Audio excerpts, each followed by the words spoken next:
Opération reconquête pour Chambéry en déplacement à Beaublanc pour y affronter Limoges. Pour le LH également, après une fin de première partie de championnat quelque peu gâchée, notamment ce match laissé échapper face à Aix-en-Provence et ce match nul également concédé à Nantes après 45 bonnes premières minutes. C'est une opération reconquête, oui, pour deux équipes en manque cruel de points. C'est peut-être l'opportunité ce soir de retrouver la lumière. Par complètement raté des Chambériens avec ce très beau tir. Oui, ça se confirme. Oui, ça se confirme que c'est un petit peu manqué parce que les Chambériens enchaînent les erreurs, clairement, oui. Il faut le dire, parce que lors de la Golden League, oui, tout à fait, qui fut un tournoi très disputé. Oh, quel réflexe!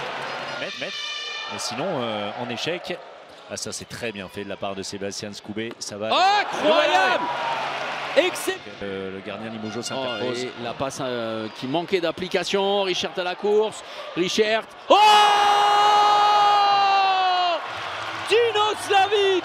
Un Dino version tyrannosaure! Cette prestation hors norme, surnaturelle, n'est que 3 buts d'avance et que Chambéry soit dans le coup. Oh, quel coup de canon! Est-ce qu'il n'est pas trop dans ses habitudes? Oui, voilà, il y a faute, il y a une faute énorme. Là c'est du grand n'importe quoi. Dolennet s'en profite. Fin de première période. Mais peut-être le plus précis, la montagne chambérienne se dresse face à David Iglesias. On en reste là 13-8 en faveur de Limoges à la pause.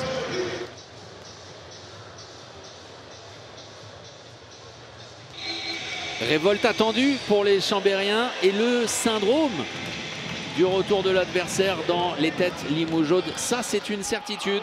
Reste à savoir si le LH va réussir à continuer à imprimer sa domination portée par un immense Dino Slavic. Et à l'inverse, si Chambéry capable parfois de renversement de situation, eh bien la tête et les jambes pour réussir un comeback. Ouais. J'ai dit Oganda. Oui.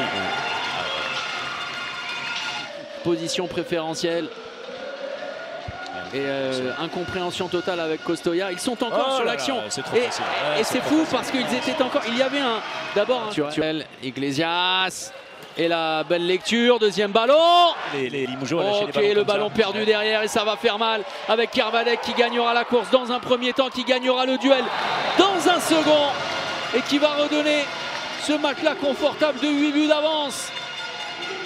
Il ne faut quasiment plus rien rater en attaque pour les Chambériens et il donne des munitions, une de plus, une de trop peut-être vraisemblablement à 13 minutes du terme de la partie. Le dernier ballon et la victoire sans trembler de Limoges au terme d'une partie dominée de la tête et des épaules grâce à un immense Dino Slavic dans un premier temps, grâce surtout à un très bon retour de vestiaire malgré un temps faible au cœur de cette seconde période. Victoire 29-23, Limoges fait l'écart face à son adversaire du soir. Une nouvelle défaite. La série noire continue pour Chambéry. Après Paris, après Nantes en championnat, après les 2 défaites en Coupe d'Europe, c'est désormais Limoges qui se montre sans pitié face à Chambéry.